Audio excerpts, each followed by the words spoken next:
Hello, hello. We are back with Gamebound Apocalypse World, and we are going to go into the world of the apocalypse. Let's do it. So we get a shot on a desert landscape. Badlands, rocky formations of one sort or another, a windswept desert, and we see that there's a harsh sun up ahead, a green sun. And it beats down on this barren landscape. We see some strange reptilian creatures scurry out of a hole in one of the rocks. They have two heads, and the two heads start, snapping at each other as they start to crawl out of this hole, and then wander off into the desert to find meal. And we kind of pan around and we see some sort of abode in the desert up against the canyon wall. And this is where Rae lives. Rae, what does that look like? Like, what does your house look like? Well, Rae has managed pretty well for herself in the desert, considering the fact that it's, after the end of the world. The house or cottage is built of mainly just broken pieces of stuff. There's like the metal roof of a bus kind of leaned up, bent over to kind of form two sides of a lean-to like structure against the building. The building itself is kind of cobbled together out of everything from chunks of trees to scraps of steel to an entire inverted Volkswagen kind of stuck nose first into the sand, leaning up, forming most of a wall.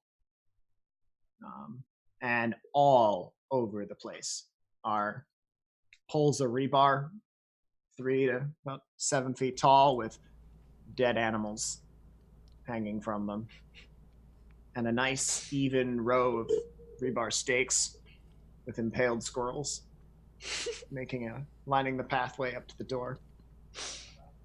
There's a very, very dead potted plant outside of what one would assume might be a kitchen window if this was a normal house, but is not a normal cottage at all, so you don't really know what's in the window, but it's probably not a kitchen. Cool. What do we see Rae doing? There are curtains through the window. Yeah. What do you see Rae doing? Well, if the sun's up, it's probably middle of the day, so right around the time when she would change out the oldest of the animal carcasses for something fresh that she killed. So she's struggling with a rather long piece of rebar and trying to get it was probably a deer somewhere back in its ancestry. But there's definitely parts of bear and maybe lizard in there now too. Oh my. And it's got like a single antler on one side and like an extra hoof out the other side of its head. And she's attempting to lift it up onto the little truss on top of the rebar. Cool. And it is much heavier than she can handle. Awesome.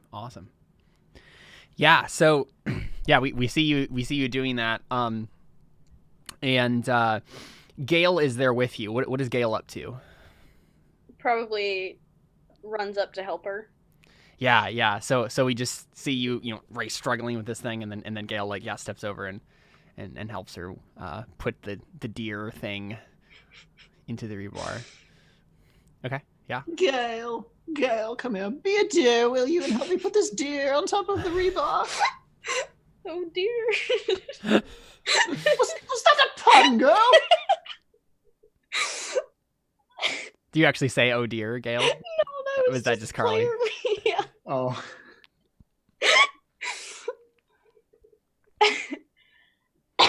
Yes, you step over and do that. Yeah. Cool. Yeah, so you guys are, in this desert landscape, and Ghale, what are you doing over here? Like, this is just, what she's up to right now, but you come and visit Rae often. Why? Right? Like, how did this little relationship start up? Like, what is this like? That's a good question. Yeah.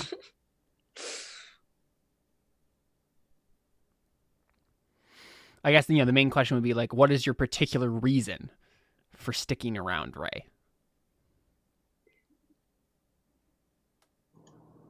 I mean, probably just because, like, her family's all dead. Oh, yeah. Do you just, like, live with Rae? Probably. Yeah. Okay. Yeah. Sure. Okay. Yeah. So she is like a legit grandma to you. Yeah. Okay. Yeah. So yeah. You put this through the rebar and get that all settled up, and I think it's Rae. What would you do next? Like, if that's like your normal routine, what's next in the agenda? Give us a little bit of like Rae's routine through this afternoon as we kind of watch you Sure. guys slice of life style. So, after changing out the animals, drying on the rebar, she would probably go ahead and start carving out bits of the meat, the desert dried meat, and packing that away in a packing it up to cook or whatever, store it somehow. And then she would probably wander around the house with a bundle of feathers covered in dust and try to dust the various knickknacks and trinkets scattered around that don't really need any more dust added to them. But the feathers don't help in the slightest. Yeah. But, Rae's... It's important that Rae does this step. She doesn't ever skip a day dusting her trinkets. Sure. And then at some point, maybe later in the afternoon, the sun starts to go away, things start to cool off. Rae might pick up her machine gun and the very large box-fed machine gun hanging over the door. She'd sling that over her back and wander out into the desert to see what died in the heat. Right. Or what she can find and scavenge. Okay. Yeah, so we see you, sling on your machine gun and all your accoutrement. So question. The green sun is, or at least should have been, deadly for the world. And in many cases it was. Why did you survive? Is there a particular technological reason? Do you have do you have to take special precautions going out into the green sun? Is there a psychic thing that has happened? Like what do we, and if if it's not anything like obvious or visual, then maybe you don't even have to answer, but there's some reason that the green sun doesn't affect you and Ghale and other people like you. What is it? I think through all of this, the whole daily routine, we've never once seen Rae's face.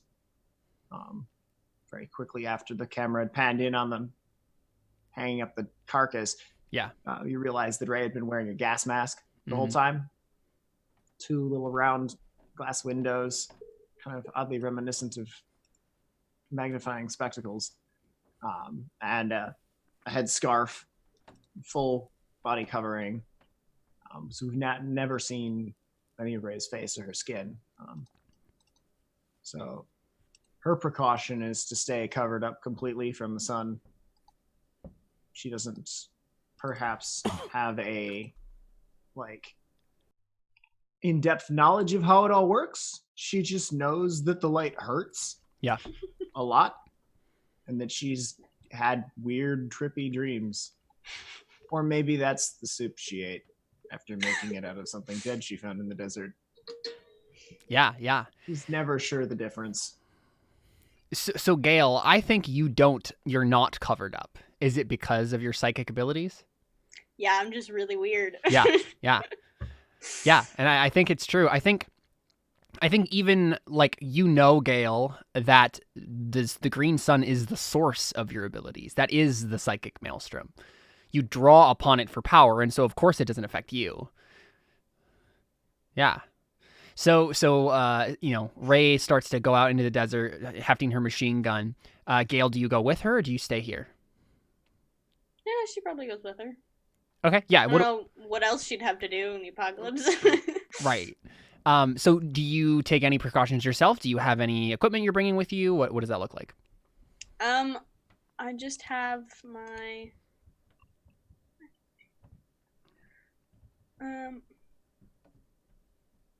I have my hidden knives, but it doesn't look like I'm carrying anything.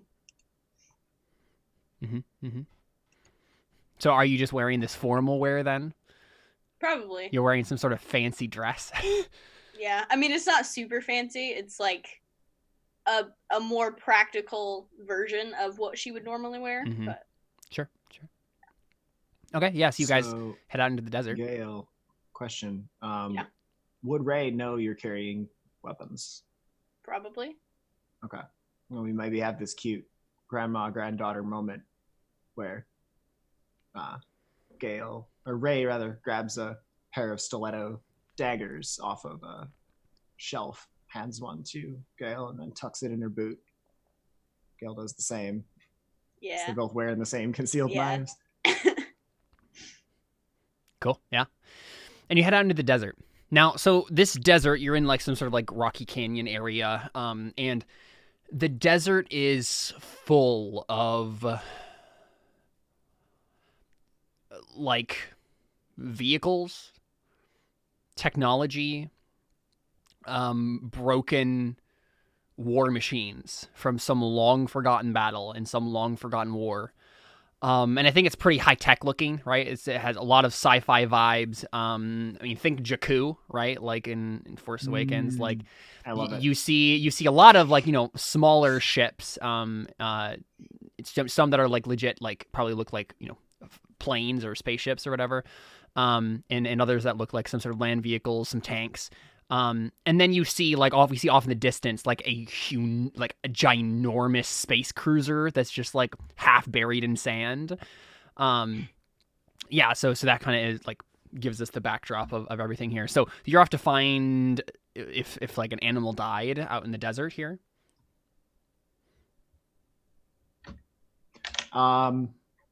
Animal, human, hybrid of the two. Doesn't really matter. They're some kind sort of meat. Scavenge either meat, anything useful, just mainly meat at this point. Rae's got a pretty comfortable house. If they can catch any other scavengers, then Rae's also pretty happy with that because fresh supplies come mostly from the scavengers that they catch and kill. Yeah. Cool. Yeah. So we see you guys trudging into the desert, looking for what you desire. So Rae, let me look at this real quick. So you're looking for. Are you looking in actively or passively? I guess is my question. I think Rae is actively looking for scavengers. The story I think she would tell Ghale is that they're looking for animals or whatever they found. Mm-hmm. Just whatever they happen to be conveniently finding. But it's definitely a band of scavengers or other people that she's trying to find to waylay and steal their stuff, maybe kill them, typical banditry. Yeah. Okay. Yeah. So you guys, I think we see this montage of you guys, wandering through the desert, looking at a few things, discarding them. Most of these spaceships hollowed out shells at this point. But I think we see you guys get up on a ledge. And Rae, do you have like some sort of like binoculars, or you have your whole like things, right? So you can like, zoom them in and out. I think she probably has like a camera lens, like a camera, like a mono lens, yeah, like you would kind of see the kind of lens you would expect people to use when they're either taking long distance pictures of celebrities or trying to photograph birds in the sky, like really long telephoto lens. And so when they set up, she lifts it up and she latches it into place under the goggle of her gas mask. Whacks around with the focus for a while till she gets what she's looking for. Okay, yeah, and so we hear like in the distance there's some sort of noise, probably human. And so that we see you like get up on here to get a better look at what this is, and so ledge overlooking a part of this canyon. There's like a big mesa, like plateau thing that kind of is like in the center of this like kind of circular canyon loop. And Ollie or Lavender Spice, which one of you, it could be both, are in a bad situation right now? Again, could be both of you. I have an idea for what my character's doing. Do you have an idea, Jared? Or do you want to be in a bad situation? I kind of do as well, but... Okay, that's fine. I can be in a bad situation then. Okay. I think I can just change my idea to a bad situation. I mean, I could very easily change mine as well. No, it's all right. I'll do it. It's okay. Unless you really want to, but I think it's fine. All right. Yeah, so Ollie, you're in this bad situation. What is it? So I think we see through... sorry, could you reiterate exactly where we're at the moment? Yeah, so you're in this like canyon. Right. And there's like a loop kind of where the canyon splits into two places, and there's like a big like rock pinnacle in the center of the path here. Right, But she's just like looking down at something. She's on a ledge somewhere on the wall of the canyon, looking at wherever in this place. Okay, let's see. I think let's see. Yeah, I think Ollie is climbing up the pinnacle of the mountain, but he's also like really he's huge and looks ripped, but he's physically incompetent. And so I think he's just really struggling. He's like standing in the middle of the spire. He somehow managed to get up there like that, that climb. But now he's not really sure how to get down or the rest of the way up. And so he's just like looking around, trying to figure out where to go. And I mean, there may be some other time constraint going on he's not aware of. So you're like halfway up the pinnacle, basically? Yeah, and he's not really sure how to get back down or to get the rest of the way up to where he wants to be. Okay, yeah, so Rae, you see... And you know about this guy. You've met Ollie before. Have I met Ollie? Of course I've met Ollie. Weirdo who lives in another part of the desert. Yeah. I met Ollie. I have words for Ollie. But yeah, you see him stuck halfway up this pinnacle. Mm-hmm. What do you do?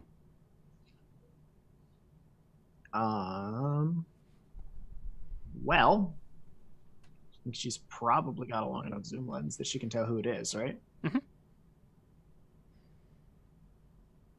I think we just get this hilarious moment of like pan past, pan back onto him, zoom in on the face, and then there's just this immediate punch out to you see her down on the one side, him way up on the mountainside. Just you hear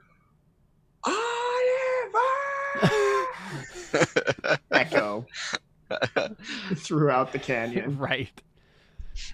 Yeah. Rae's gonna unlatch the lens, shove it in her knitting bag, and immediately start marching across the desert straight for the base of the spire.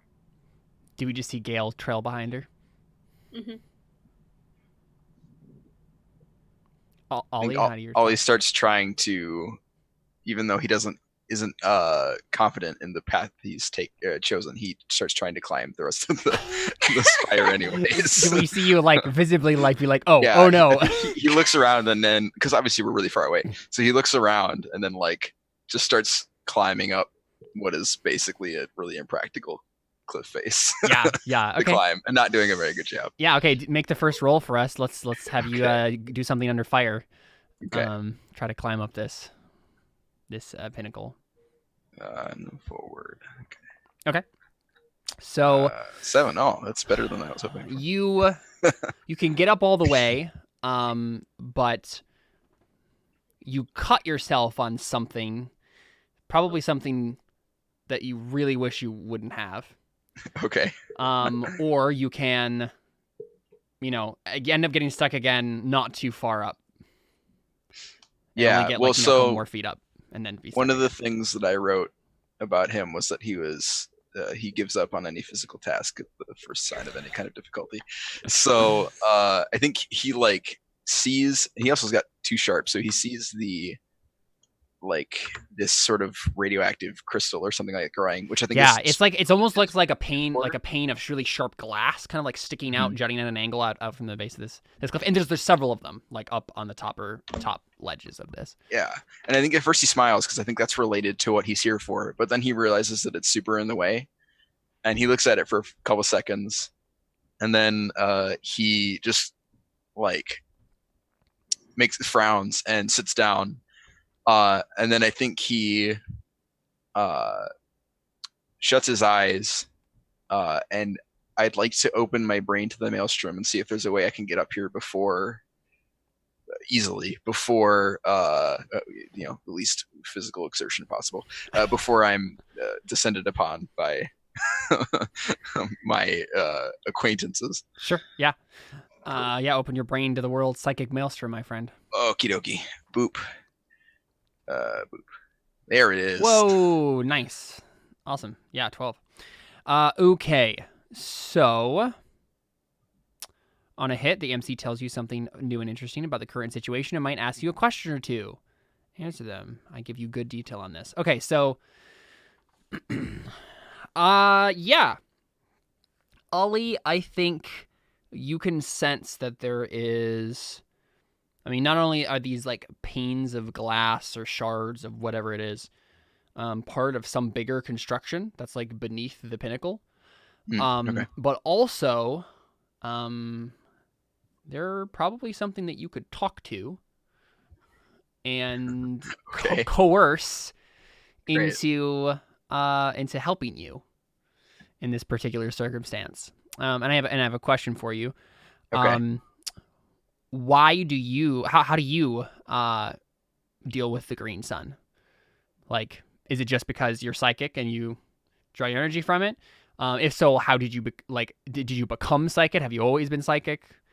So I think he was not psychic, and then he met his best friend Aristotle, and hanging out with Aristotle for a while started to do weird things to his brain. And he started to hear Aristotle talk to him, and then because he had no one else to talk to, he just kept talking to him, and now he can do weird stuff with his brain.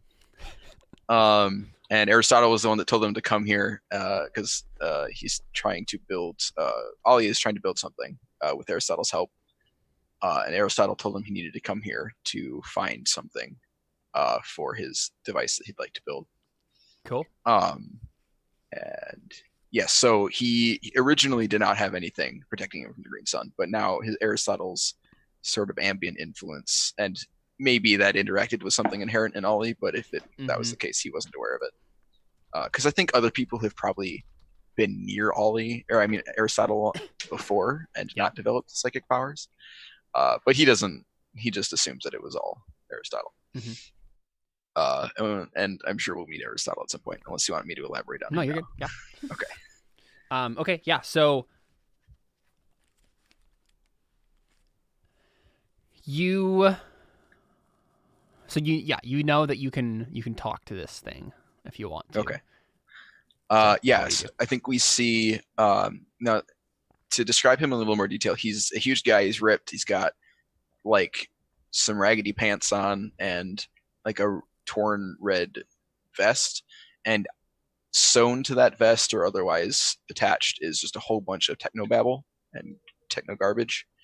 And so he fiddles around with all of the stuff just hanging off of him for a minute and finds something that looks kind of like a one of those really old Nerf arrows that look like plungers on the end, and it's like got a wire to some kind of little box that's sitting on his vest that's got some lights on it, and he just sticks it to the glass, and then he pulls the little box off of his vest and sticks it to his ear like a phone.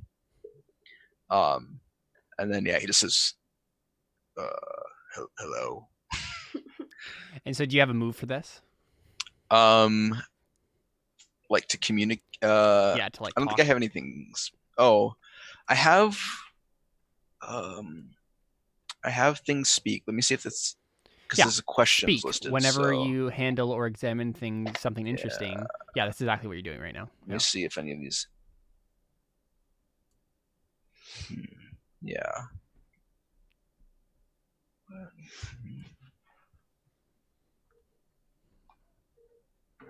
Trying to think if there's like a question for what like how do I access it or how do I use it or get past it or whatever. Let's see. I guess maybe what's wrong with it, how might I fix it? I guess I can go for that one. Yeah. Okay. So I believe that's weird. Yes, whenever you handle or examine something interesting.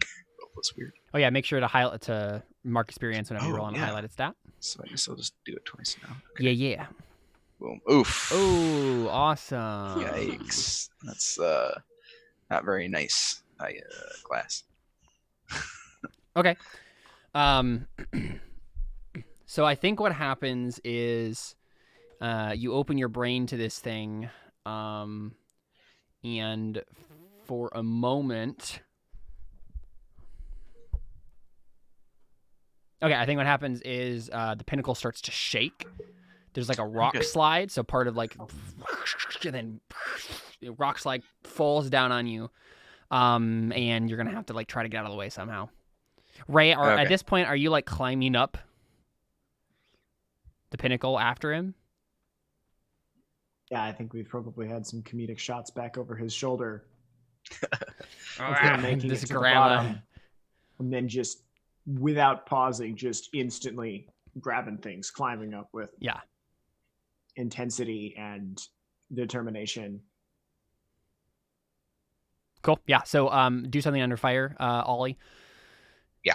And we might have Rae do the same, but we'll resolve this first. 7. Okay. Yeah. So you can get out of the way, and probably make Rae more mad at you because it will now fall on her.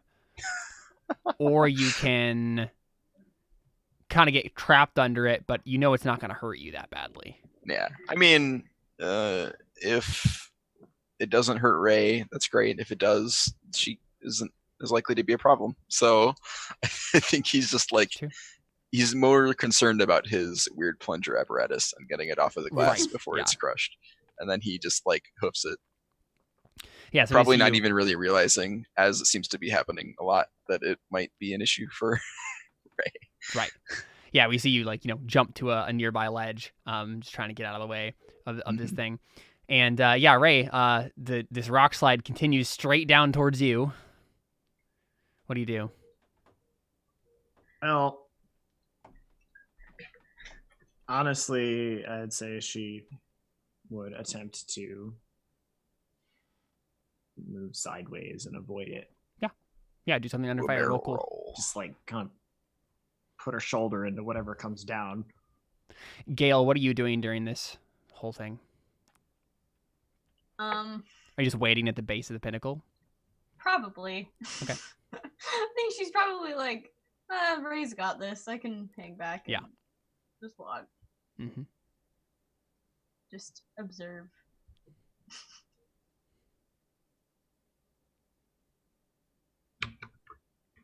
Okay, roll cool under fire, Rae. All right. Do something under fire. Hey. Okay, I mean, it's pretty much the exact same situation, right? Like, if you move out of the way, get out of the way, then Gale's gonna be hit by this thing. If you just take it, then it might hurt, but at least Gale isn't gonna be hurt. Yeah, there's no way in the world I'm dropping rocks on my granddaughter's head. Exactly. Yeah, it's a good move. Yeah, so you're gonna take harm. You get a bunch of rocks on you, get some cuts and bruises and scrapes and stuff. So there's a harm move. I think it's just Suffer harm button. yeah, I think it's just one harm. Okay.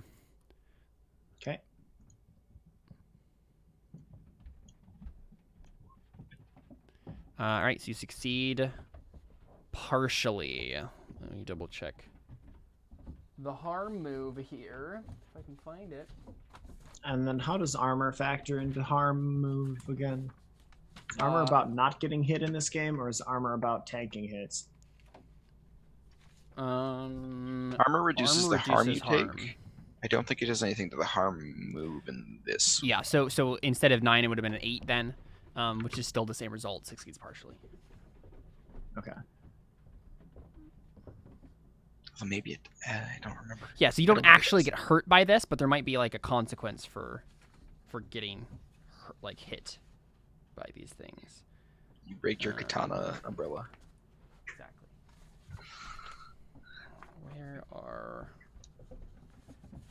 the harm moves?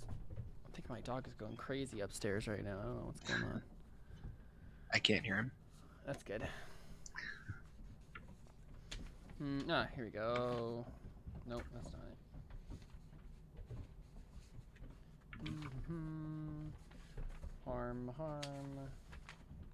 Bunch of vehicle moves. Here we go.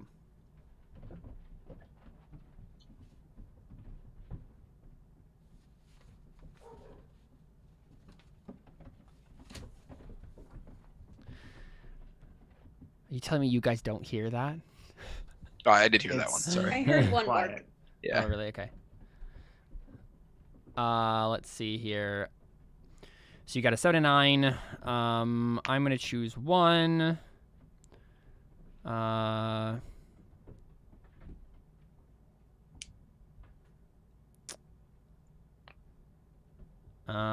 gonna say you lose.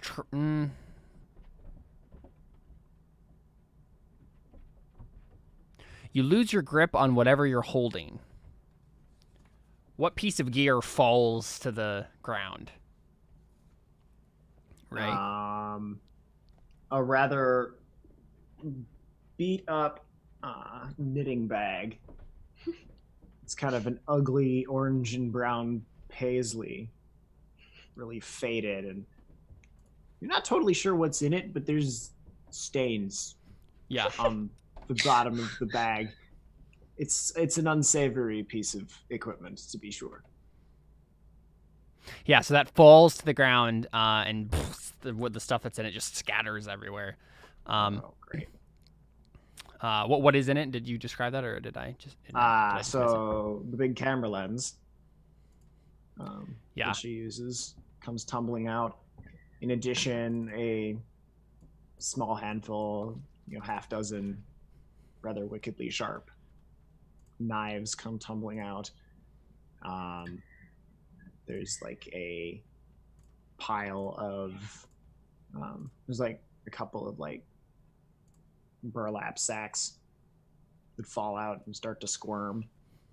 And then Oh, what else did I remember if there was anything else specific?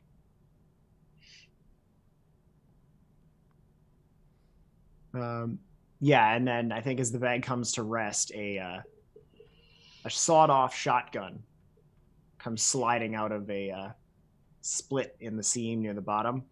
Mm. It's a rather worn and cared-for piece of equipment. Brass ornamentation on the buttstock and on the grip. 2 barrels, and attached to the end right above the muzzles is a cat skull wired in place and grinning at the folks about to receive death. Yeah, so we just see all of this equipment just like scatter on the desert floor. And we obviously see, because of the shot, that the lens has been cracked by the force of the of the fall. But yeah, so Ghale, you just see that there's like some burlap sacks like squirming around. Do you do anything about those, or do you grab the equipment? Like, what do you do?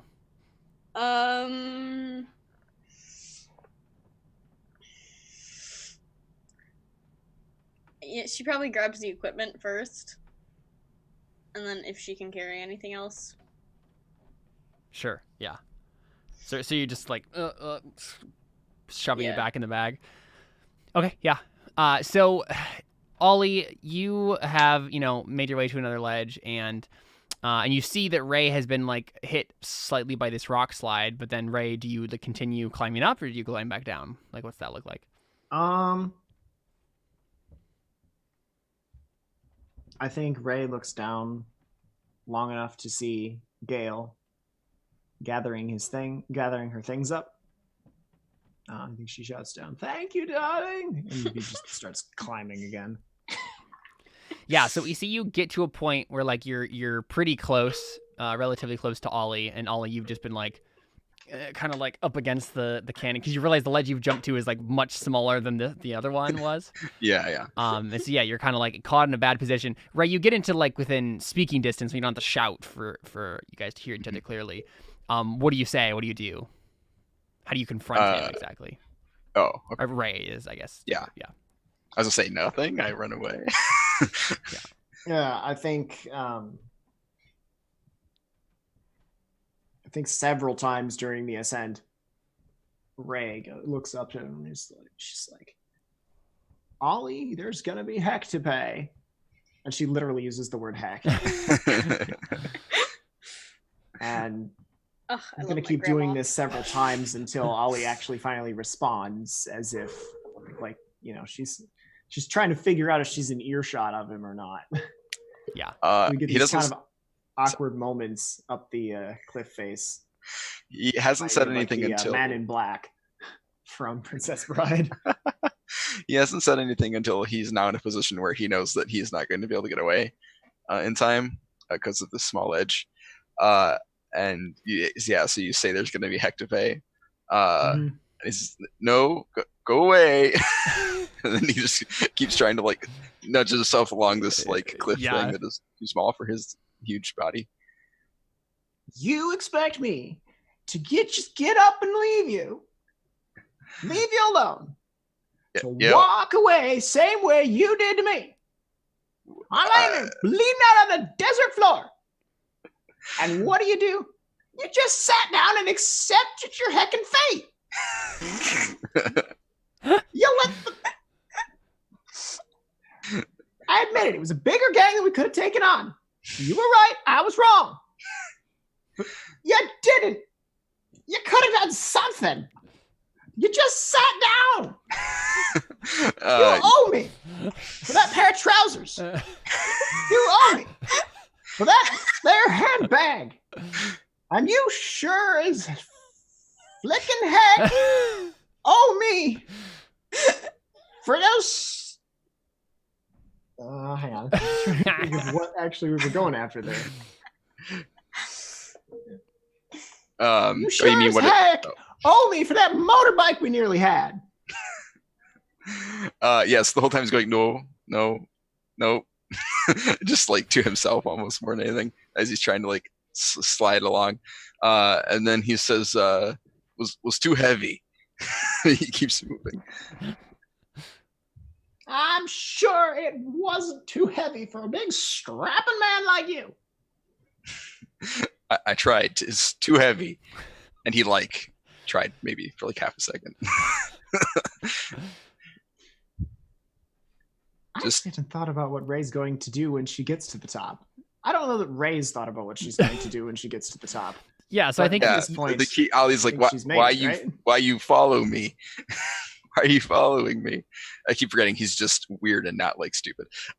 He's like, why are you following me? And he's like keeps going. You don't need weird rock. Yeah, I mean, you get to the point, right, Ray, where you had to have do something, and because you didn't really have any idea what to do, you're kind of like hesitating, and we get a shot of the desert floor, and Ghale, would you? No, yeah. So Ghale, you hear some sort of low vibration. And then from around the corner, further down the canyon, from some sort of path, you see and hear a bunch of like hover vehicles ripping across the desert, and you see half a dozen in each vehicle. There's like half a dozen vehicles, and there's about 5 or 6 people. I think there's about 12 people split between those like 6 vehicles or so, maybe a little bit more than 12.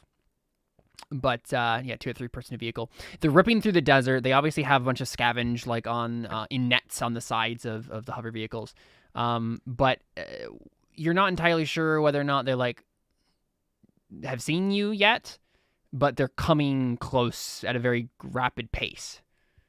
What do you do? And you're the first one who notices this because Rae and Ollie are having a climb off now. So. Yeah, I think I just. I was asking Ghale. Did I say sorry. Ollie? No, but at the end I thought you said their names, so that's why I was confused. Sorry. No. Go ahead. Yeah, Gale's one who noticed this. Yeah. Could I do something with weird here? I'm not like. Yeah, you could just draw on the sun. Yeah. Yeah, basically it's just like to get an answer to a question sort of a thing. Yeah. Give me insight, green sun. You could do that. You could also roll sharp to read a situation, right? If you just want to like take a look at everything that's happening, try to get a gather of the situation. Yeah, I might as well roll that. Okay, yeah, roll sharp. Start now. Oh, nice. Oh, no. A miss. Oh. Okay. Let's see.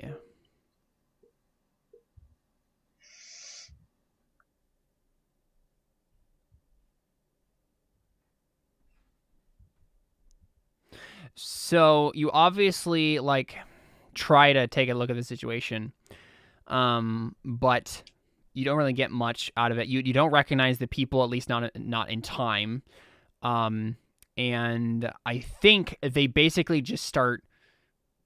And you notice that they changed trajectory a little bit, and they're heading right towards you now at just top speed. And you see like a couple of them grab like really long like pikes and like lean off the side and like trying to like point it towards you. You hear one of them start to laugh maniacally. What do you do? Oh dear. I sprint up the side of the hill. You just look at the pinnacle and start climbing up of it. Okay. Yeah, roll cool. Okay. Do something under fire. Go well. Nope. Oh no. Should we maybe have Jared's character be nearby? Oh yeah. I mean that's gonna be the point, right? Okay, I was just making sure because I feel bad for Jared. So, do you try to take the equipment with you? Probably at first, yeah. Okay. She probably tries to like sling the bag around her back. Yeah.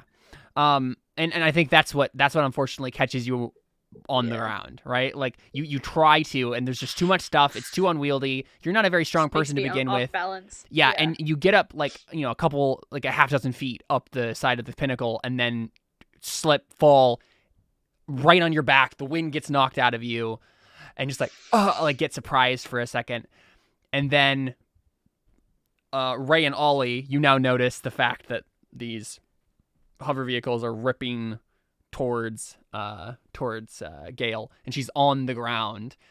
Lavender Spice, are you anywhere in the vicinity? And if so, what are you doing? We're running away from the bandits. It's just the scene from Pirates of the Caribbean. You're just like, Yep. Right. So maybe because Ghale completely failed her sharp. So she didn't notice the fact that Lavender Spice is running out in front of them, and they weren't aimed at Ghale. They were actually like maniacally laughing and chasing you, Lavender. So whether or not, they must have just spotted you and then try to chase you down. Lavender, give us a picture of that shot. What do you look like running at full speed? Like, Not very graceful. Yeah, you're wearing a kimono, holding a sword. Yep, and in my other hand, I have a bamboo umbrella. And I'm just that's my aerodynamic protection from the sun. Nice. Right. Yeah, so you're running it at full speed. Your parasol. Yeah, Lavender, what do you do to try to stop them? I'm like, oh, look there, better targets. You point at Ghale on the ground? Yeah. Okay. No wonder I mistrust you. Gosh. I see her. I'm like, oh, I hate her. I'm like, look. What? Right. Yeah. So you just yell back like, oh look, it's that weirdo. Okay. Yeah. Make you're trying to manipulate them. Right? Yeah. So roll hot.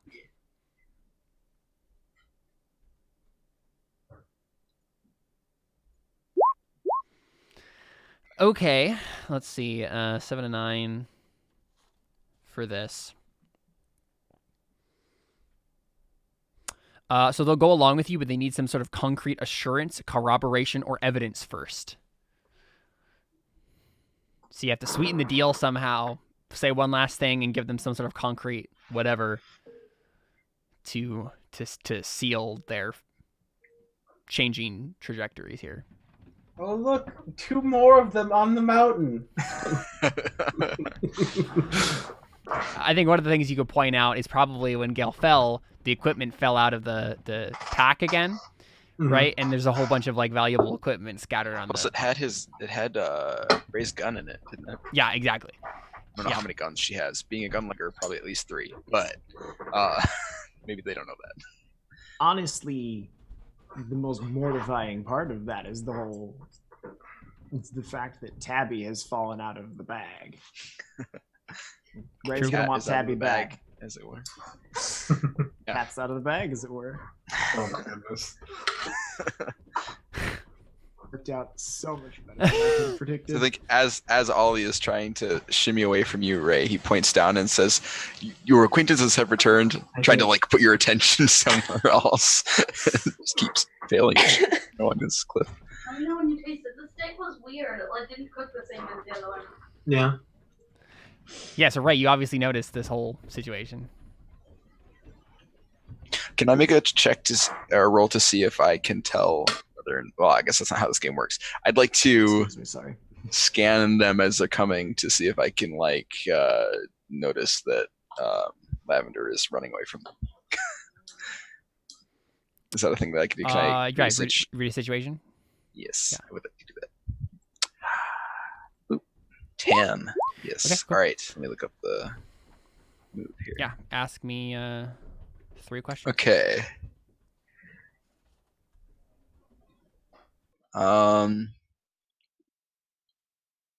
So I guess do I see that he's there just by way of like what do I see?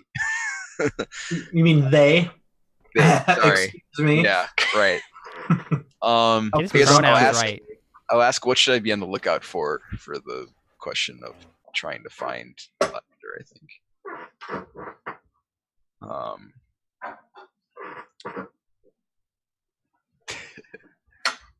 Let's see. Did it try it?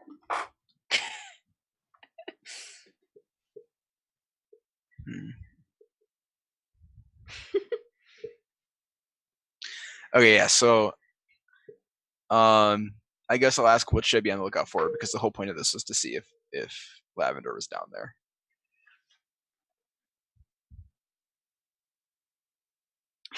Oh, he left. That's why he didn't reply to me. Okay. Yes.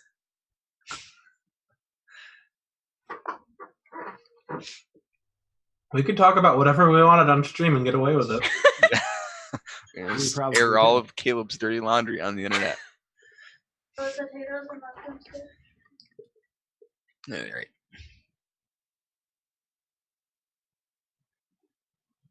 Really want to say, oh, I was just there. There's quite a lot of it, but to be honest,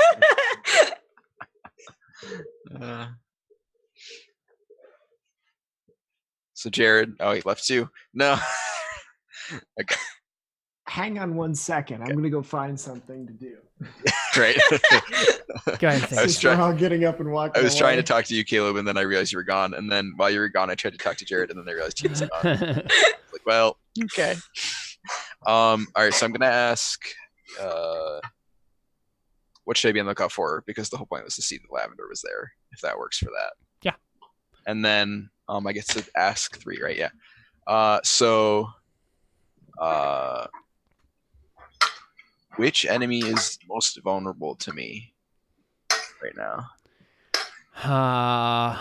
Rae, if you consider her an enemy, because she's distracted looking down at what's happening. Okay. And where is my best way, I guess, like in as far as trying to help Lavender here? Because I want Lavender to not get hurt. That's the idea. What's the best way to help Lavender, basically?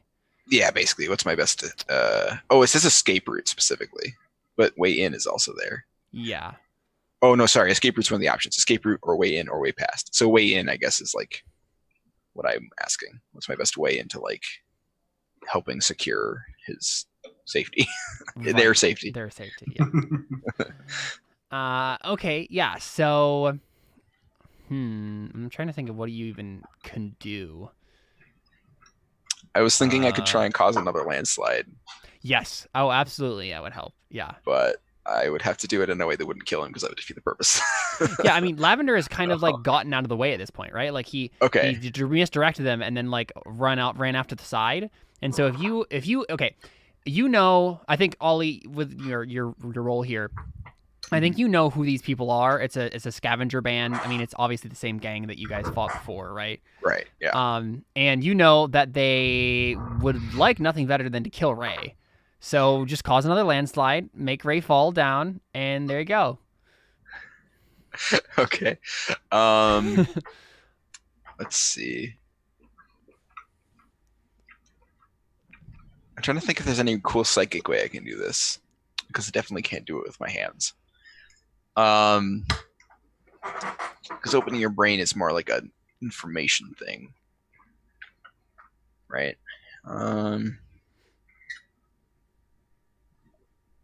Okay, I have an idea. It might not be weird that I get to roll, but I think it makes sense anyways. So, he finds like one of those shards of glass just sort of sticking out of the ledge that he's near, and he pulls out like a hose. It looks like a vacuum, kind of, and it's attached to this cylinder that is like solid metal or whatever. And he sort of flips a couple switches on it and points the hose at the and of course it's a Star Wars version of a hose where like it looks sci-fi or whatever, even obviously just somebody's vacuum. They just repurpose normal stuff, make it look weird. And he flips the switch, and then this sort of bluish steam vapor sprays out of it, and just like dusts the crystal. And I have in my workspace, I have a raw material, and I described it as psychic vapors.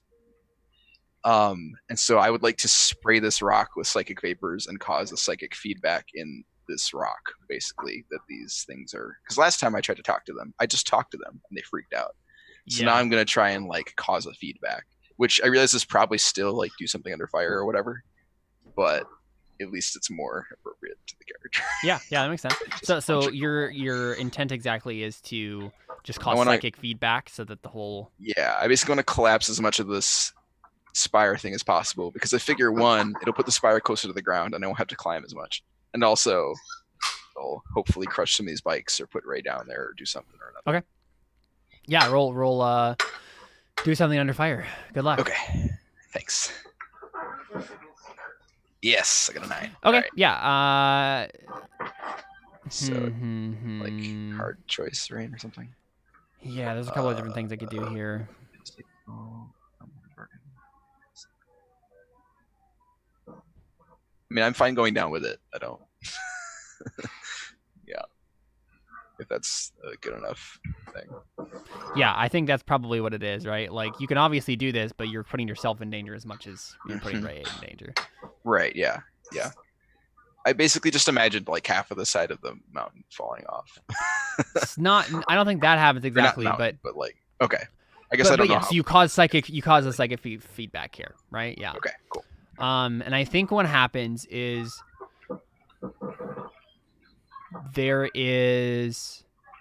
it's as if the mountain or the pinnacle starts to eject whole slabs of rock from the surface of itself. So, right, like you see a piece next to you, like a whole piece of this rock just suddenly yeet itself out into the air above the canyon floor, and then just start tumbling, and dust is billowing off of it down into onto the floor. And he just looks at it and is like, that was unexpected. And then right as you say that, you get like ejected off on the side of this thing, right? Like, and you're just like holding on for dear life. And then Rae, you see that happen. What are you doing during this entire thing? You like looked back down, saw Ghale. Probably at this point she would have been in full kill everything mode. Probably drawn to the assumption that Ollie had baited her and Ghale out there to get them killed by the bandits again. Again. Well. And so she's, I think, she's ready to hurt something. She can't easily get down to Ghale, however. I think if she sees Ollie get ejected, or the premonition of him getting ejected, she's going to try to grab him and either pull him back down or go along for the ride. Okay, yeah. I mean, you're pretty close. So yeah, you want to make a act under fire roll to try to grab him. Seize by force is not aggressive. Yeah, that's like fighting people to gain a resource. Yeah, this is do something under fire. She's still. fighting the mountain to gain the momentum that Ollie was given. Hey, I'm trying, guys. No, it's fine. It works. Yeah. Nice. So you can grab him. Yeah, I think what it is you grab him, but you have to go along with him and not drag him back with you. So you grab his leg or whatever, right? And then you just get yeeted off into the air with him, holding on to the edge of this. And you guys start tumbling towards the canyon floor on a shelf of rock that has been ejected. We see several other sheets of this thing just like get ejected off into the waste. One of them crushes one of the speeders, like one of the hover vehicles, as it just falls. It's just like they try to like turn around quickly, and then it just crashes on them. Lavender and Ghale, you see this start to happen. What do? I think this causes the hover vehicles to swerve around you, Ghale, so they don't immediately like hit you. But how do you respond after you kind of like catch your breath?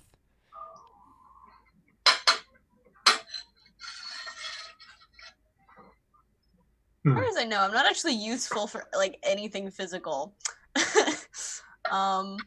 Same. I mean, you could certainly try to jump on one of these hover vehicles and like psychically control someone. That requires jumping. True. Wait, we can psychically control people? Oh, that's her thing, isn't it? Yeah, that's brainers. Right. Okay.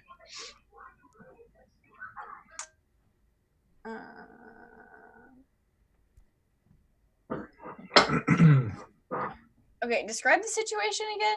I think So I spaced out for part of it. yeah, so the hover vehicles were ripping towards you. You were on the ground, and then suddenly sheets of rock start ejecting themselves off of the side of this pinnacle that you're laying right below. One of them crushes one of the hover vehicles, and the hover vehicles start like swerving away from you, trying to get away from the pinnacle. And so you have a moment to do something. What do? You heard Lavender try to redirect them to attack you, and then Lavender ran past you.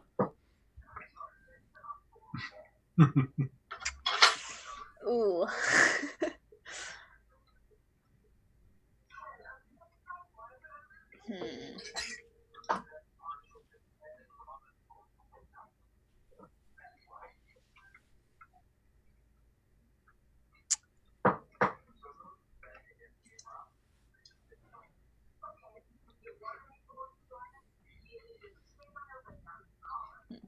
Do I need to...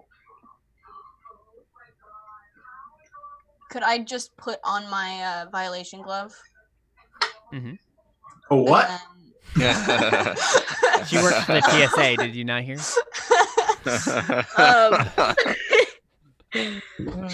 That didn't make and it then- any better. I guess I will try to jump on the hovercraft and just touch the guy that is controlling it. Sure. And then Yeah. try to like get him to swerve away from probably swerve towards Lavender, honestly. Okay. Yeah. So you get to your feet and then try to jump onto one of the hover vehicles. All right. You roll cool for us. Do something under fire. You can do it. I believe in you. Yeah. Dang, okay. Oh Nice. wow! Oh wow! Didn't expect that. So Ghale, like a boss, leaps onto the back of one of these hover vehicles, and yeah, you just want to try to grab the driver. Yeah. Okay. Is there a move for this like Um, whole thing?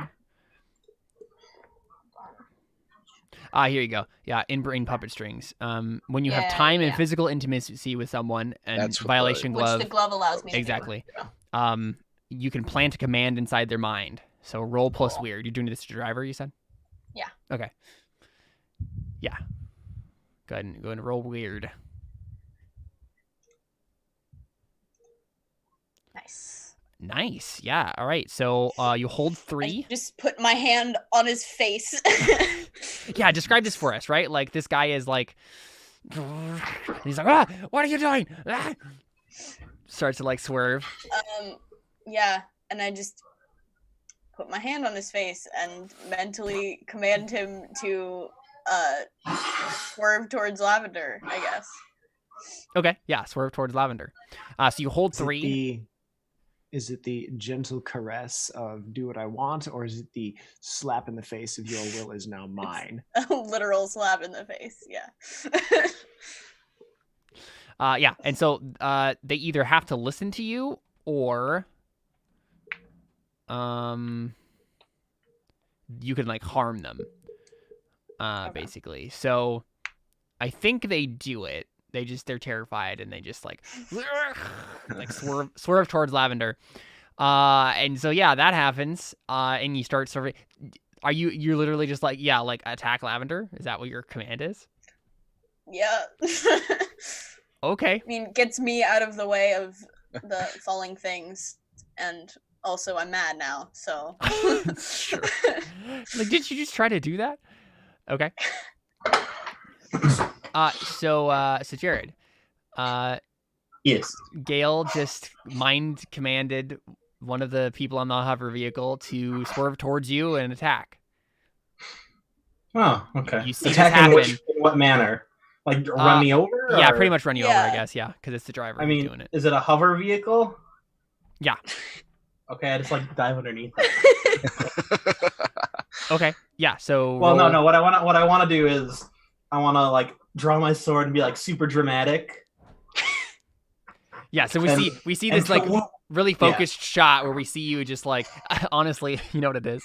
It's like the scene from Rise of Skywalker with Rae in the desert, like Oh yes. Drawing her, Away from sighting the her target. lightsaber, and then the thing is coming towards her.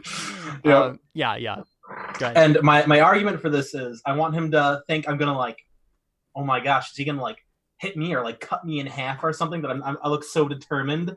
Right. But at the last thing, I'm gonna like cowardly dive underneath it, just go over me. That's why That's why I'm gonna roll hot because I'm manipulating him, not attacking him in any way, shape, or form. But you're not. At the end of the day, you're not wanting him to do anything. You're just gonna try Exactly. to die. I'm manipulating him into driving directly into me. No, but he was already gonna do that. Exactly. Because I'm manipulating him to drive right into you. Yeah, you'd also have to manipulate her, not him. But Well, then I guess it doesn't really matter what I roll because they're all one. What would it be? so you just want to try to dive underneath? It does matter because the move has different outcomes. Okay. Is the only thing. But I mean, like, if you're trying to like intimidate him as opposed to, It could be go aggro. Well, I like Yeah, I that suppose that's because the step, that's but- highlighted. Okay. it's fair. Sure, yeah, she was trying to intimidate him. You're basically saying like, I will hurt you if you don't stop. Okay, yeah. Then maybe roll you hard. can If you dive kill me roll with if this he hover does- speeder, I will hurt you so bad. Exactly. Oh, nice. Oof. Okay. Oh, no. Well, when you Well, fail maybe now to you go, have to dodge. yeah. Problem is, I think he's focused so much on the intimidation that he doesn't have time to dodge. Okay. Right? Like you focus too much on that like manipulation you're trying to do by intimidating him, and by the time you would have dove, and you probably try, you just get hit head on with this thing. So you're gonna take 3 harm. Do you have any? Am I able to try and do something so that this? You're flying through the air on a shelf of rock. Oh, that's right. We haven't landed yet. Okay, this has been a long flight. Okay, Well, a lot of this It's happened an like aerodynamic shelf Right, of rock, dude. yeah. it's true. Okay, sorry. I you're forgot good. I was still indisposed. And at the very least, like you have landed now, but like that's Right, it, okay, right? So Lavender, you take 3 harm. Do you have any armor?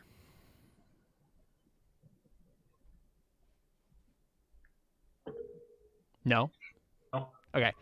I didn't hear you. Yeah. So go ahead and roll the harm move with 3 as the modifier.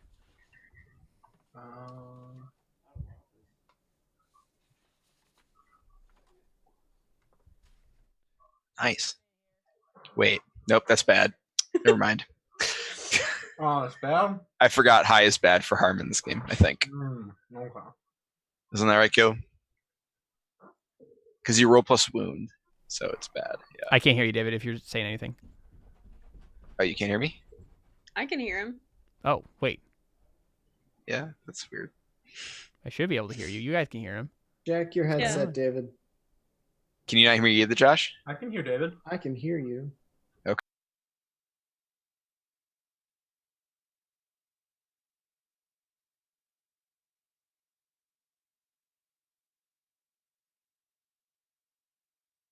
I don't know what to do.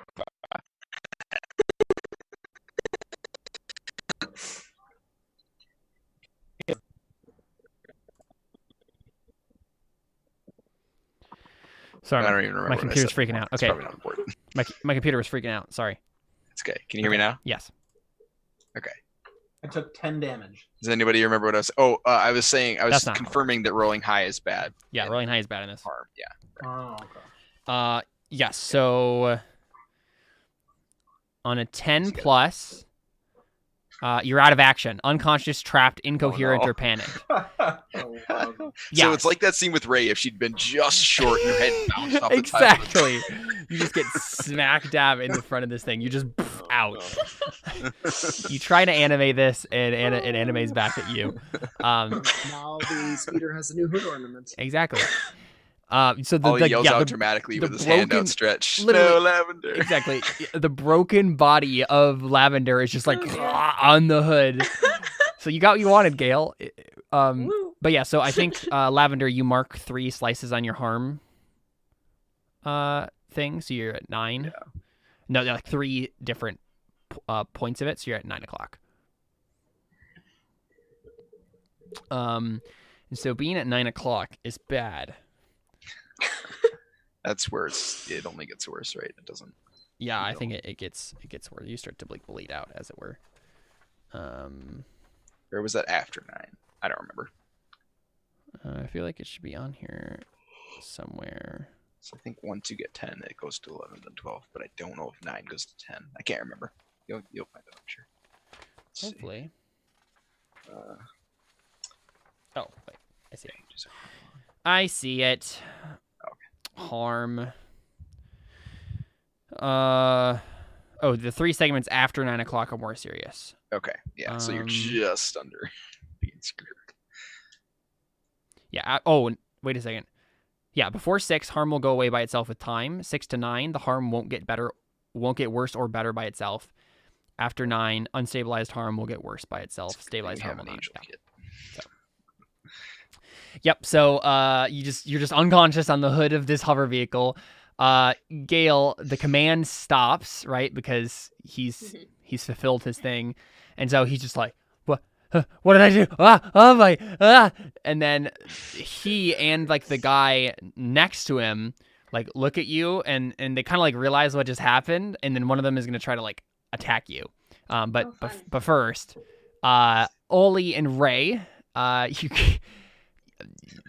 you're on a descending shelf of rock. What do you want to try to do to make sure you don't die at the end of this thing?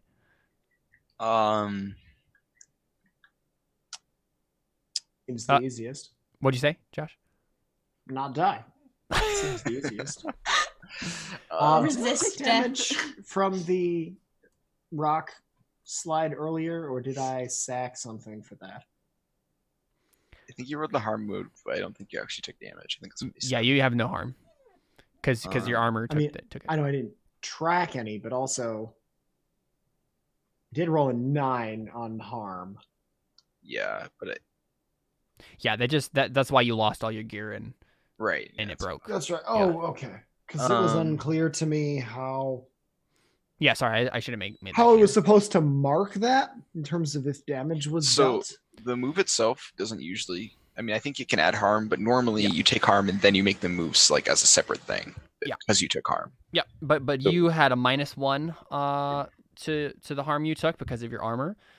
Which means you had 0. It still makes you still roll the move, but you just don't actually mark any slices on your harm clock. So okay. Yep. I don't really know if there's anything we can do about this. If this was like an anime, I'd jump off at the last second to be fine. But but as Lavender has proven to us, it is not an anime. Is not an anime. Yep. It feels like combat. Since we were just struggling and things are exploding now and there are ships and stuff. Is this combat?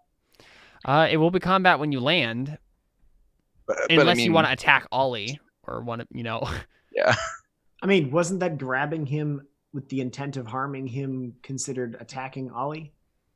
Whoa, you were intending to harm me? I don't think that came across. I mean, you just wanted to grab him, but now you can attack him if you want to, as you're flying through the air on a shelf of rock. You certainly Let can. me roll my freaking weird. Please. Oh, I see what you're saying. Oh yeah, sure. Yeah, you're in battlefield instincts. Yeah, I know what you're saying. Okay. That makes sense. Thank you. So what do you want to do with that exactly? Wait, what does that mean? Well, he has the move battlefield going to- instincts. Oh right. Yeah. Ray's gonna unlock her battlefield instincts and. Yeah, the adrenaline starts pumping. The red starts to come into your vision, and you lock into the green sun. What does the green sun have to tell me? Oof. Not a whole lot, turns out. So, let's see. So I think what happens is you touch your mind with something vast and horrible. And it's just for a moment.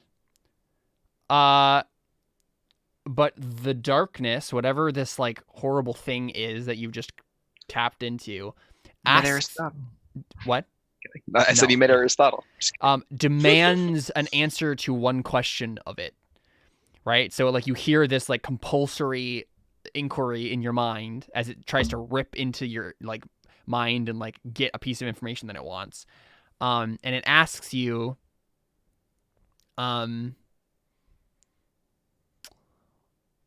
Let's see. What would it ask?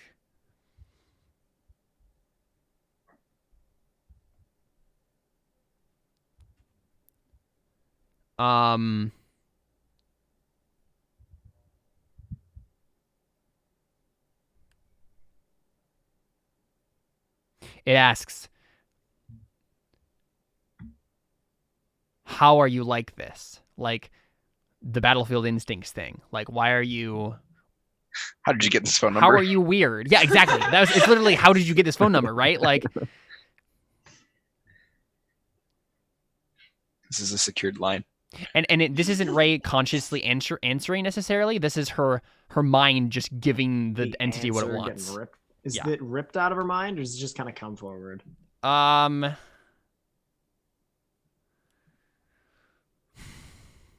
mean, it would probably just come forward on a 7 to 9, right? And it would probably be ripped out on a 6. Yeah, I think it's feel ripped that's out. the Yeah. difference. Okay. Not to be that Yeah, guy. I just think feel we makes see sense. a very, very quick series of images. Starts out with a crying child reaching out her hand, looking up at a rather at a kind of flat ship, kind of oval in cross section on the back, flying off into the sun. And then we see a sort of spiraling trail of smoke up from the ground, hit the ship, and just explodes into a bunch of pieces.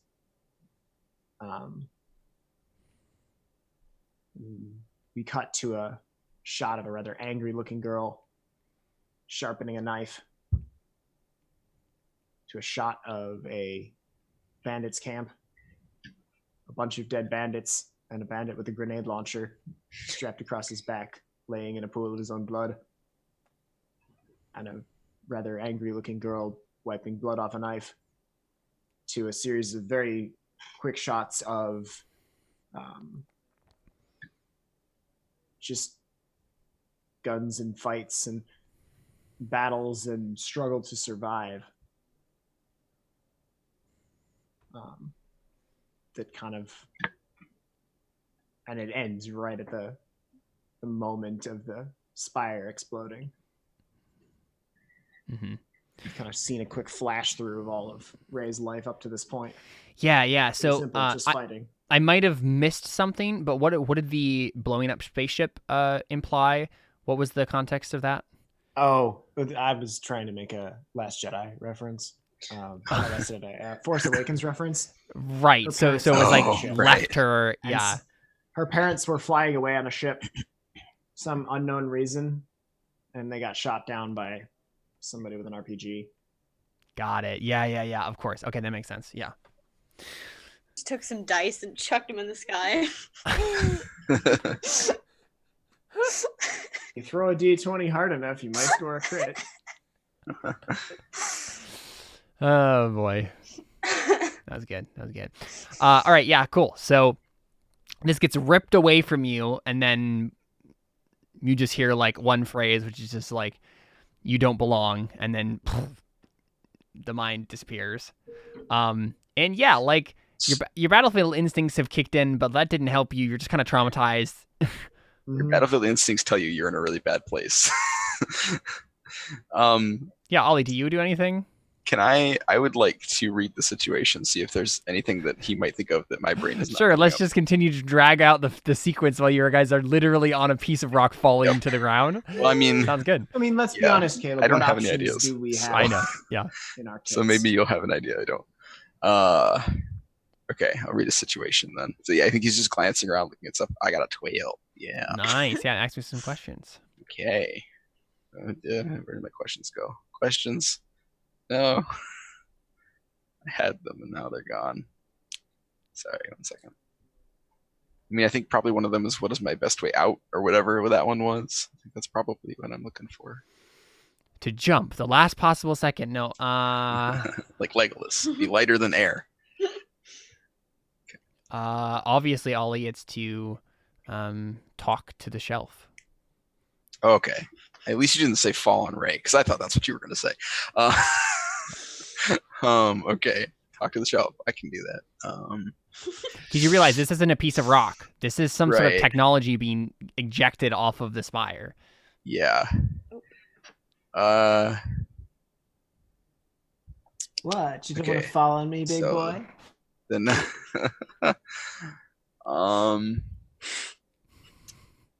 don't know that any of these other questions matter. I know who's in control. It's the rock. The enemy's true position is under my feet. Yeah. I should be on the lookout for the ground. The biggest threat is gravity, and I am the enemy most vulnerable to me. Okay, so I'm just gonna skip those questions. Yeah, I'll plug my little suction cup into the rock, and he says, "I apologize for what I accidentally said about your mother. Please don't crash into the ground." And then he rolls and fails, I'm sure. Let's see it. So that's my Weird. it's just right, okay. 9. It's not a failure. One question. Also, I leveled up. What? Yeah, I rolled weird and smart a lot of times. Okay, ask one question. But how do I not die? That's my question. Wait, is this the thing speak or is this just Yeah, this me is rolling? thing speak. Okay. And don't worry, I'm gonna let you know like something that will help you. Whatever the context of the question is, it's gonna be like information that will help you not die. What's wrong with this and how might I fix it? What's wrong with the situation and how might I fix the situation? Sure. No, that's not the question is, what is wrong with this piece of technology, and what would I do to fix it? Yeah, true. Maybe it will float for me or something. Exactly. That would be Yeah. sick. So, Ollie, this is an escape pod. It's been jettisoned by accident. But if you just, I think, with your weirdness, you're gonna open yourself up to something, to Okay. some sort of That's mind. perfect for what I have in mind. Yeah, For But next. if you do, then you can control this thing's gears, right? The rocket Mhm. thrusters, and you can Sure. make it not crash. I mean, I've been hanging out with Aristotle for years. How bad can this be? Mhm. All right. Yeah, we'll do that. Yeah, so we noticed that it's the same mind that Rae just got ripped, ripped into her. But to you, the mind basically says, just like you just hear, or more like feel the phrase, "You're an interesting one," and then we see the bottom of the rock shelf blast away as fire rips out of the bottom of this rock shelf and slows its descent enough so that you land gracefully on the ground. And everyone, like all the hover vehicles, are just like kind of swerving around the falling rocks. Most of them are just crashed at this point, but they look and notice that like this thing is now just kind of like slowly descending to the ground. And they're very confused. Sweet. Quick question. Mm-hmm. When we improve, do you improve immediately? Or do you improve at the end of the session? You improve immediately. Yeah. Sick. Yeah, I go already ahead. know what I'm going to do. Go ahead and do your thing. Okay. So Ghale, the people on the hover vehicle are trying to hurt you, right? So one of them grabs like this like lance basically and tries to like skewer you with it. What do you do?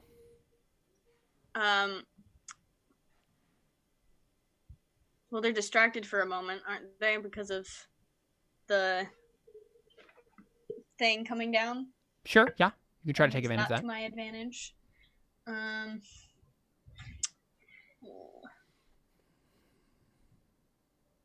mean, probably just pulls out one of her. Well, kind of just want her to use her brain for all of this.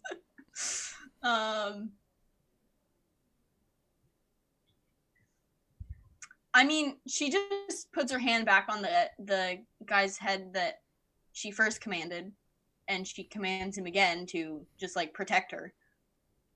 Okay, To, like yeah. attack the guy that's gonna attack her. Sure, yeah, roll weird. All right, get a 9. Let's double check what that means. You hold 1. At your will, no matter the circumstances, you can spend your hold 1 for 1 to inflict 1 harm, or they take -1 right now. If they fulfill your command, that counts for all your remaining hold. So I think what they're going to try to resist, right? So you tell them to do this, and they look, and then they're like, no, I won't, and try to like rip your hand off of their head. So now you can, if you want to, like inflict harm or whatever, right? To try to like force them to do it.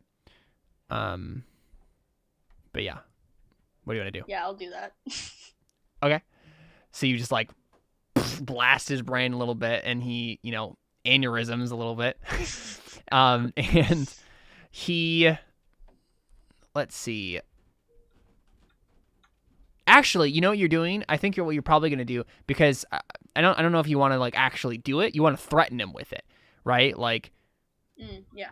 you probably want to be like, I will blast your brain unless you do this, which would be go aggro. So rolling hard. Okay.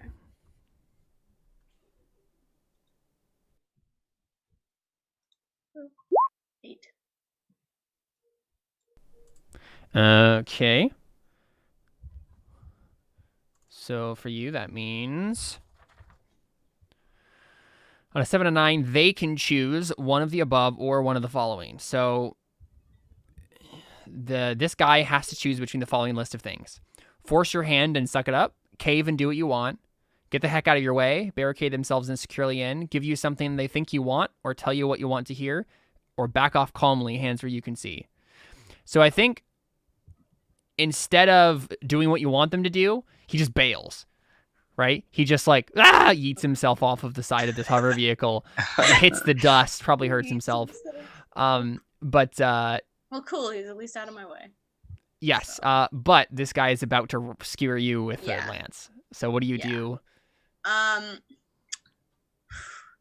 Probably gonna do bad on this roll because I did good on it earlier, but it's 0 on this stat. But I want to try to like slide under his legs and like grab his ankle with my gloved hand. Well, I'm not sure you can have that much control simply because the vehicle now has no driver and is probably just going about to crash into something. I see. So this is going to be like a lot, like split second. Like, what do you do to like get out of the way of this spear that's coming towards you? I mean, I jump off of the hovercraft. Yeah, you just want to like jump off. Yeah, that's a good idea. Okay. Yeah, roll cool. Okay. 8. Yeah. I think you get hit with the lance, but it's not as bad as it could be because you're trying to jump off at the same time. So you get slightly stabbed with this thing as you jump off. So you take 1 harm. So go ahead and roll your harm move. It should be on your character sheet there somewhere with a 1. Okay, got an 8. An 8 means I'm going to choose one of these things. You lose your footing, you lose your grip on whatever you're holding, you lose track of someone or something you're attending to, or you miss noticing something important.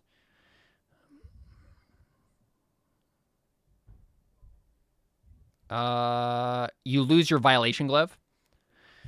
Right? Like I think what happens literally is the lance skewers your hand, right?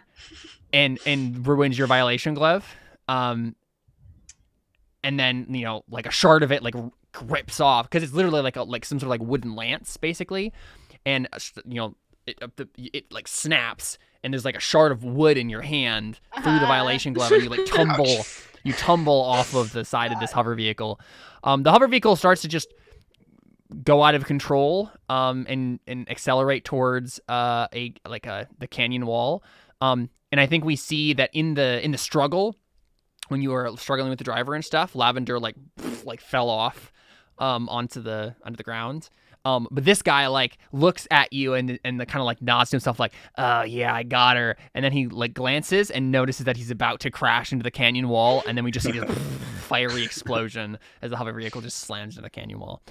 But yeah, you're on the ground, clutching your hand, like shard of wood through your hand. So go ahead and mark 1 slice of harm. Make it the 3. Yeah. Yeah. Ollie, Rae, what do you guys do? You've now landed softly on the I think what actually happens is Ellie and Rae, you land like on this escape pod, and at that point, a couple of the hover vehicles have like started coming in your direction. They're basically about to surround you guys. How do you like respond to that initial like they're kind of like starting to swerve around you and like jeer at you? I think this is probably. We can't hear you if you're saying about something, to Josh. say- Yeah, But as Go I ahead. say, I think it's probably we Rae's. can hear you now. Yeah, Rae. I unplugged my little suction cup. Yeah, I think I had a clever comeback. Or I had a clever sentence to say there. The but I shelf don't just like remember it. as you unhook your suction cup to it. It's, yeah, Ray's gonna make some comment about how, well, saving us only counts as like 1 debt paid. You owe me 3. And pulls her machine gun off her back and starts ripping into the. I think as soon as you like, say that, he ripping says, into the hover vehicles. "Good luck," and he jumps off the platform and starts running towards Lavender. So Yeah, go ahead. you're literally sorry. What did you say again, Rae? I missed it. I think. She says, It only "Don't think counts saving as- me is yeah. going to. Yeah, don't think saving me is going to get you out of all your debt. You still owe me 3." Right. And then he immediately runs away. Okay, As yeah. she So yanks her machine gun off her back to Yep. exactly, You do yeah. your thing. start hailing bullets into the flying. And we see this thing, right, like where the hover vehicles are like kind of like swerving around you. And a couple of them like grab out some like guns and start like shooting in your direction. And then we just see Rae like grab this huge honking thing and just like start spraying them with- Crazy. Yeah. He kind of does this slap thing to knock it off the safety, and a guitar riff starts. And it's this Rambo slow-mo giant, big machine gun, drum belt fed. It's slurping up the chain on one side, out come the shells and the links, and Yeah, and we see Flying out this the other. entire sequence in one take, right? Of just the camera panning back and forth around the hover vehicles, around you as you're just ripping into everything. So go ahead and roll. So what are you trying to do here? You just seize by force? Just like... she is going aggro. She's going to destroy these people that caused her. Well, so kind of going brought her aggro trouble, and- means you make it clear what you want them to do and what you'll do to them if they don't do it. But I feel like you just want to kill them. You don't want them to do anything for you. The typical move is seize I by mean, force. I want them which to is the same. die. That's the thing that I want them to do. Right. So I think it's seize by force. Okay. Which is the same stat. So Yeah. Let me... I don't actually know. It probably that affects the outcome more than it affects what I'm rolling, right? yeah, but basically it's because going aggro is like do a thing or I'm gonna punch you, and seize by force is I'm punching you for this thing instead of asking about it. Okay. And since you're Okay. just punching them, Yeah, it's to that one. seize something by force, exchange harm. But Yeah, first there's roll no- plus hard. There's no harm involved in going aggro initially. So This is just you're in a Okay. battle. yeah, Oh, right. This is starting to come back. Yeah. Okay. this I was know. mostly She my just thing. goes when straight we to played seize by last time. force. Yeah, so roll hard. Oh yeah. Oh my gosh, you got the very Nice. highest possible roll. Dude. Stop those box Oh Oh cards. my gosh. Yeah, so on a 10 plus, choose 3 of the following options.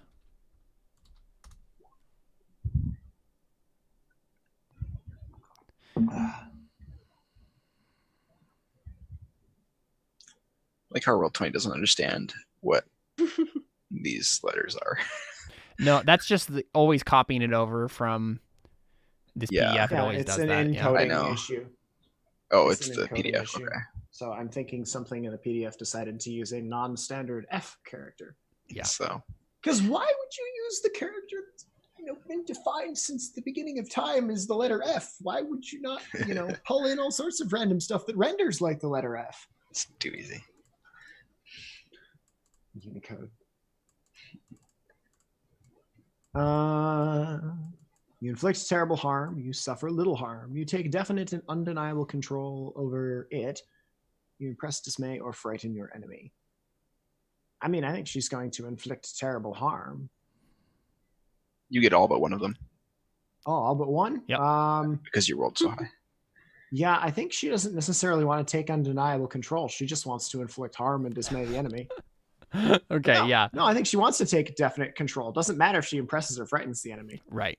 Yeah, because if they're She's dead, going to then make them super dead and take super control of the situation. Doesn't Yeah, matter yeah. if they're impressed or not. Okay, yeah. Because they're dead.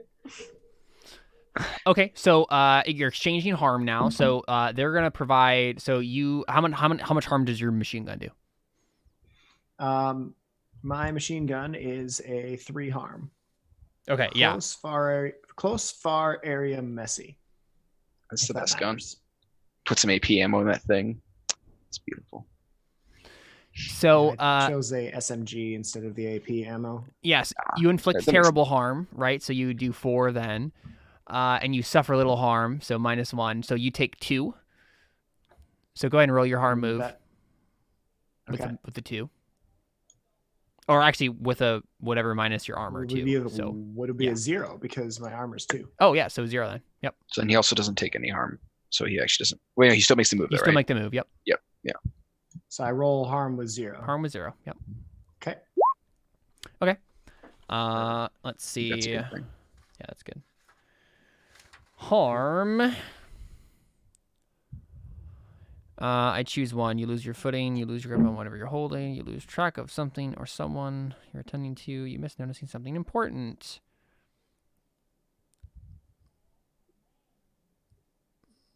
Let's say you miss noticing something important. So you're laying into these guys, and by the end of this whole thing, they're all dead. And so the reason you can't impress, dismay, or frighten them is they're all dead. So that wouldn't matter anyway. Yeah, like they're all so dead. You come out of the fire of this. You come out of the firefight, and does your adrenaline fade pretty quickly, or do you still have this kind of like rage? I think she's.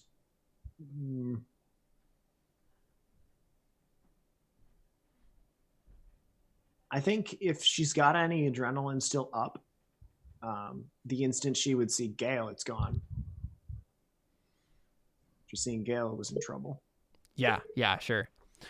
Yeah, so we see you like, and I think what we kind of see is from your perspective, yeah, we see this like red, right? Like everything is tinged in this shade of red. As you look at everything, these battlefield instincts do more than just connect you to the green sun. They kind of tinge everything you see. And then you see Ghale holding her bleeding hand, and then it all fades. And as it fades, you just hear like a whisper, but it's unintelligible. You can't tell what it's saying, but it was some sort of voice. Is it at all familiar for the voice that told me I didn't belong? Oh yeah, certainly. Or Yeah, it's hard the same. voice? Seems Same voice? the same voice. That'd be your guess anyway. Heck you, I do belong. Yeah, and so you see Ghale, clutching her hand. You see Lavender not too far away, just completely unconscious. Ollie is running off in some direction. I'm going towards Lavender to make sure he's okay. If Sure. they're okay. You gotta do that every time. Well, I think Ray's gonna just, oh dear, oh darling. She slings her machine gun out of her shoulder, and you get this kind of shot where you're not sure where she's running, and then quick cut to her dropping on her knees right next to Ghale, grabbing her hand. Are you all right? What can I do? How can I help? Let me see that. Yeah, so do you want to actually roll your heal move to get your first aid kit out and help her hand?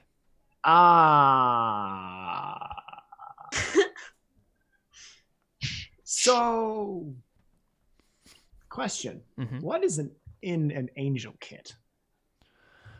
I think it basically just counts as it's pretty much the only way for players to heal anything. Right.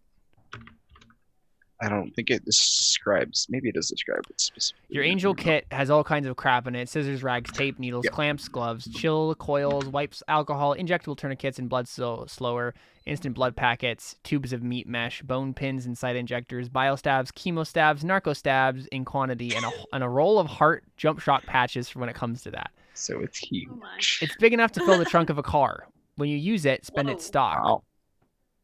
But I'm curious if there's any editing to that based on your move. No, it just seems the same.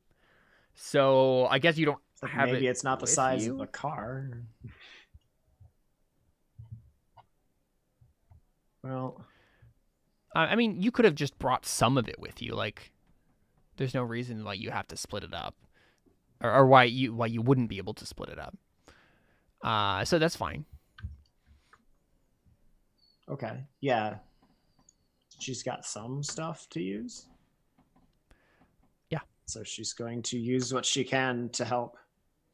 Okay, so just to Well, for I you to don't know. understand what's going on here. So the three Yeah, I will guess actually that's a better question because the three will go away like it's just by itself. You can Yeah. speed the recovery of someone by doing that, by having someone. So it will take 4 days with by spending one stock of your medical kit. I'm trying to think of how long it takes normally.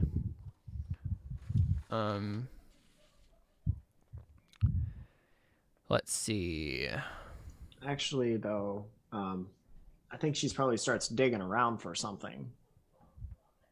But I don't know that she actually ends up using anything. Yeah, that's fine. And then, Yeah, that makes sense. Wipe it off with a cloth or something, and gives it a. She gives Ghale's hand a kiss through the gas mask. Yeah, I It's mean more of a bonk the hose against the back of the hand. The tragedy of the thing is not that her hand got hurt; it's that her violation glove is ruined. So more than anything. But yeah, I mean, you look over Rae and Ollie. So you go up to Lavender, and Lavender is just out. He immediately picks him up and starts running towards Rae because he knows that she has some sort of. I'm sorry. What did you just describe him doing? Picking up an injured person who needed help and seeking out help for said injured person? Yep. You realize lifting anybody, even somebody like Lavender, is physical labor, yeah? It's also the apocalypse, and I probably haven't read a single medical manual in my entire life or anything like that. So, Well, that didn't help you. That didn't convince you before to pick someone up off the floor of the desert. Well, I didn't have a bond saying I was in love with that character, so. Oh, yeah. Oh, Yeah. So, that's right. my bad. Oh, yeah. Sorry, I forgot about that. I thought you were saying that you shouldn't move an injured person. No, is no, why I I'm said- sitting here going, I can't believe Yeah, you're no. helping him and didn't help me. Yeah, Him, her, it, them. Uh, Hard to know. yeah, he runs over. I mean, hey, he's unconscious now. You could check. Oh, gosh. Ah, Wow. Just kidding. Yeah, so I run over to Rae, holding Lavender in my arms. And yeah, she's just like, Rae, he's they're insured. I'm gonna do that every time. You have your kit. And yeah, he just sort of Ollie? lays him gently on the ground. You seem to have a broken person there. Yeah, yes. Are they carrying anything useful? No. Well, then what are you doing with a broken person? Trying to get them fixed. I can't fix this sort of thing. Why would you fix a broken person? Just what? What sort of question is that? More to the point, why are you coming to me to help you? Don't you have the thing that fixes people, the toolkit? I for can people? help him, yeah. I Yes, can great, help. wonderful. Them, yes, and you owe me. This will make it 4. Do I see the ruined glove on the ground? Yeah. He points at it and says, I can fix that. If I fix that, you fix them. Gil He perks points up.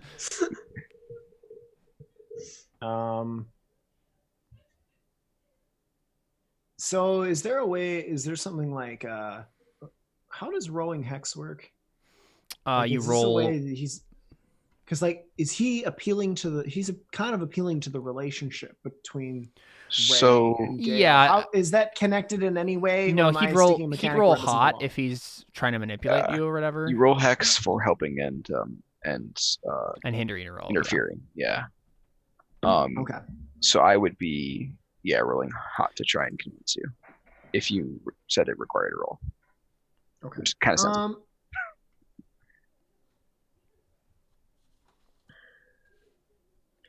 I kind of want to say that it'll require a roll to get her to take that as an even exchange.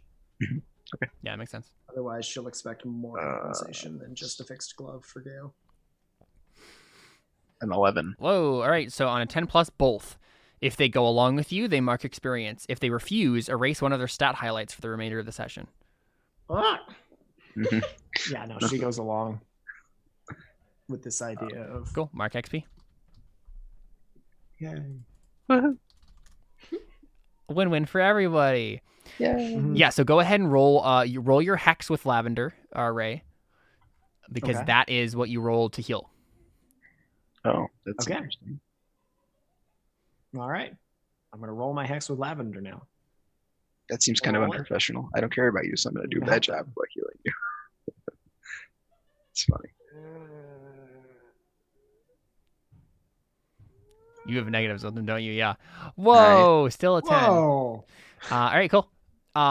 Choose 2 of the following. Jared is going to get to lists. do more than be hit in the head. Choose 2 of the following list.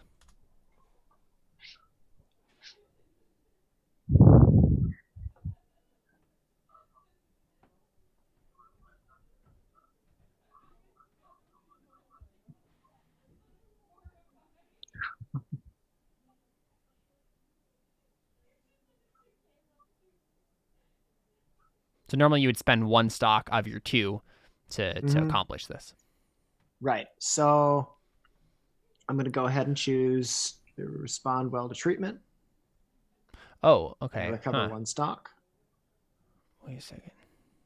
I used, if any, so I don't spend any stock on this case then.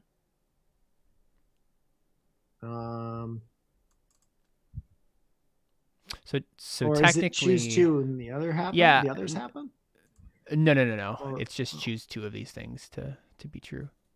So, Okay. so what did you choose? But what's your technically? Oh, I know. I was looking. Sorry. It's not roll plus hex. It's roll plus whatever stock you spent. So if you want to spend more stock, you can increase it. But it doesn't matter because you would have gotten the highest roll. No matter Actually, what. rolled the -1. Exactly. Yeah, so. So it doesn't matter for Okay. this. So you don't have to pick the stock thing. You didn't spend any. Oh, so I didn't spend any stock on this. You actually spent negative Uh, one stock. Effectively. I don't know if that's necessarily Because it says Or am if I you spent any required in to the spend roll. Well, it says. stock? Oh, does it? Yeah, it says you recover 1 stock if you spent Oh, any. yeah. Okay. Yeah. So let's just assume you didn't spend any. Yeah. All right. You would have gotten 11.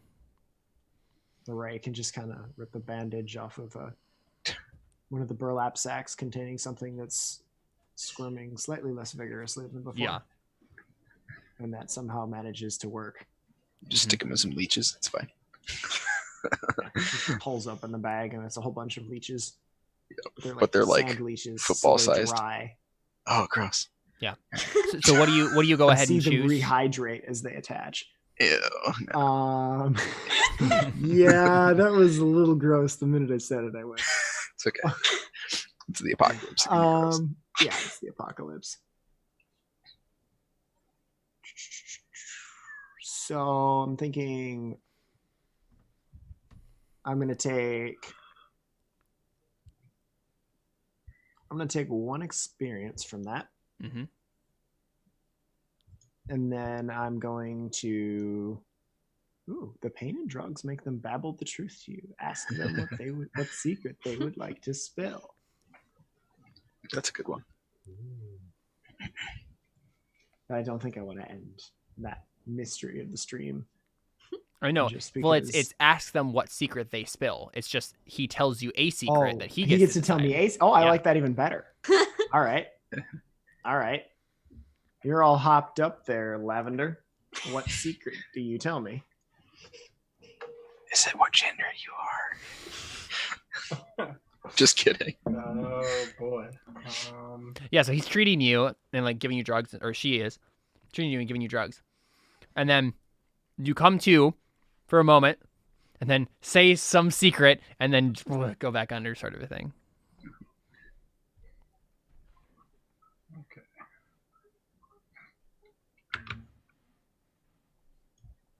Very unprepared because my character only has one secret. I mean, technically, Well, we nobody only have knows what about an art you hour, have, either. so That's the one secret.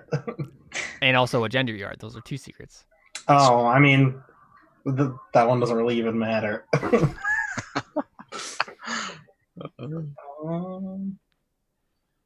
You can also just totally make up a secret, Jared. It's a one shot. Just Yeah. do something crazy. You know, like you did last time we played Apocalypse World. You just like shot someone with the RPG, the rocket launcher. Sure. Okay. I wake up. I look around. There are a lot of dead bodies around. Oh. I look up to Josh. Save them for me. I can use them for my art. whoa.